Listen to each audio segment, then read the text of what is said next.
ممالک کی سرحدیں ملتی ہیں۔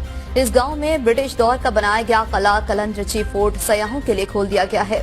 اس حوالے سے دیکھیے کرن قاسم کی یہ رپورٹ۔ وادی ہنسا مسکر گاؤں میں موجود کلندرچی قلعے کو تعزین و آرائش کے بعد سیاحوں کے لیے کھول دیا گیا۔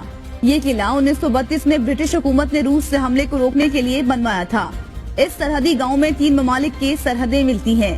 کلک اور منطقہ پاس سے چین، افغانستان اور پاکستان کی سرحد وخان کوریڈور کے ذریعے ملتی ہے۔ Force commander FCNA general Kashif Khalil نے تقریب سے خطاب کرتے ہوئے کہا، اس فورٹ کو دوبارہ بحال کرنے اور سیاحوں کے لیے کھولنے کی جو کاوش کی گئی ہے یہ پہلا قدم ہے۔ تعلیم کے لحاظ سے ہنزا پہلی نمبر 1 ہے، اس میں ہمیں بھی شاکی نہیں ہے۔ باقی جو APS یا اس سے ریلیٹڈ پروجیکٹس ہیں اس کے اوپر 4 ریجمنٹ ہماری یہاں موجود ہے۔